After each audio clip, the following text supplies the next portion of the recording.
Je vois beaucoup de gens m'écrivent, j'ai envie de m'initier au Bouiti, j'ai envie de m'initier au Bouiti, j'ai envie de m'initier au Bouiti.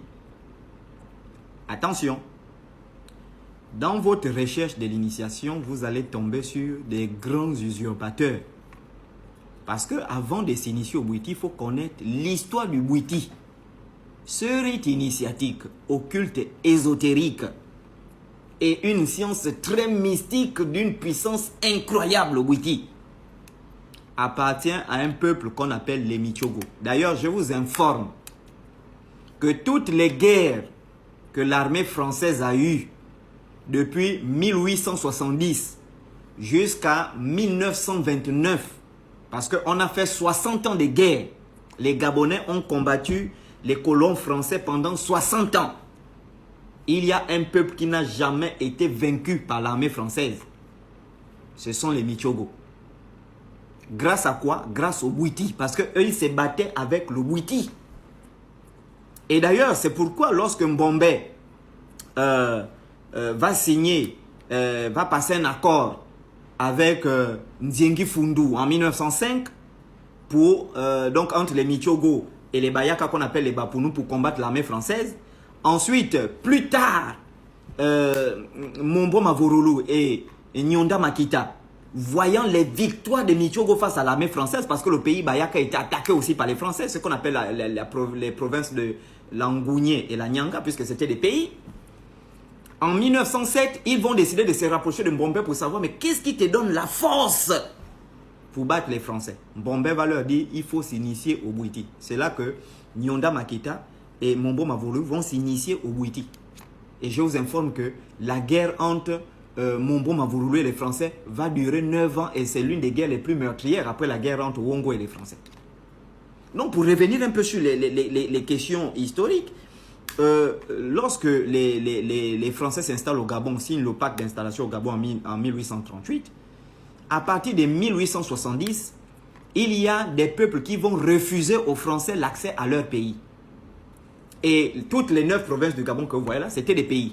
Et les premiers à s'être révoltés, ce sont les Awanji, dans le pays qu'on appelait le pays des Livindo. Et il y avait un grand chef guerrier là-bas, notre homme de Dieu, un ancêtre, que Dieu bénisse ton âme. Il s'appelait Pébamba. C'est lui qui va commencer à massacrer les Français.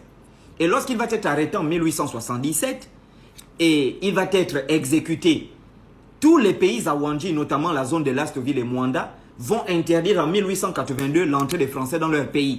Et à partir de là, les révoltes vont commencer, notamment avec Wongo, qui va faire ça dur aux Français.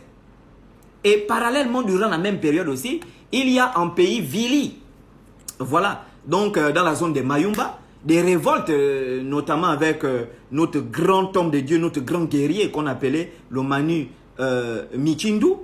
Voilà, en 1894, va interdire l'accès aux Français dans la zone de Mayumba. Ensuite, il va se battre avec les Français. Malheureusement, il va être vaincu. Ensuite, il va fuir en pays Bayaka, qu'on appelle aujourd'hui la zone de l'Angounié, la Nyanga, chez les Bapounou. Et quand il va remonter là-bas, ils vont croiser, les Français vont croiser le chef qu'on appelait Iboubou, qui va massacrer les Français. Tous les Français vont fuir vers l'estuaire, vont venir reprendre le renfort. Et quand ils vont retourner maintenant, aller se battre contre les Michogo, parce qu'ils vont rencontrer le grand guerrier qu'on appelait Mbombé. Voilà, Mbombé va les faire ça dur grâce au Bouiti. Mbombé va les massacrer grâce au Bouiti. Et c'est comme ça qu'ils vont retourner, refuir encore à Libreville. Et ils vont installer la première loge qu'on appelait l'Aurore en 1904 au Gabon. Parce qu'ils vont s'inspirer de ce que George Washington avait fait aux États-Unis. Où il avait gagné la guerre de sécession grâce aux pratiques de la franc-maçonnerie. Donc eux, avec l'accord du Grand Orient de France, ils vont installer leur première loge ici au Gabon en 1904. Et voyant cela, comment est-ce qu'il s'appelle, Nziengi Fundu et Mbombé vont signer un accord. Et ensuite, face aux victoires, face à l'armée française également, Mombo Mavorulu et Nyonda Makita vont se rapprocher de Mbombé pour être initiés au Bouiti pour avoir la victoire. Et je vous informe que c'est quand Mombo Mavorulu s'est initié au Bouiti qu'il a massacré les Français. On a attrapé Mombo Mavorulu parce que les Français tuaient les femmes, les bébés, et lui-même a décidé de se rendre en 1912. La France n'a jamais gagné de guerre. C'est pourquoi je vous dis que le Bouiti, c'est l'une des sciences les plus puissantes.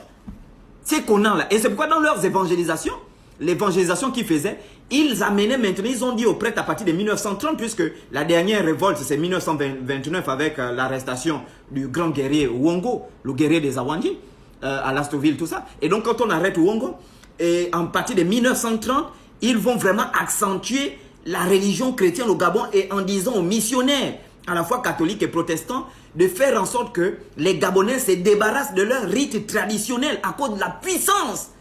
Et donc, c'est quand ils ont amené les Gabonais à se débarrasser du Bouiti, du Ndjobdi, de leur rite traditionnel en disant que c'était le diable, que la franc-maçonnerie s'est infiltrée avec la religion. Et ces ancêtres-là seront vengés aussi longtemps que je suis là. On a humilié Mombo Mavourou, on a humilié Mbombé. Je vous rappelle que Mbombé a été massacré après avoir été baptisé au nom du Père, du Fils et du Saint-Esprit. Et ça, je ne peux pas laisser passer ça. Ces couillons des chrétiens, des imbéciles. Voici l'histoire de mon pays, voici la Bible de mon pays. On ne va pas venir me raconter Abraham, Isaac était rentré, Josué est rentré, il a maintenant la tête bouger là-bas. On fout quoi avec Josué, on fout quoi avec Samson?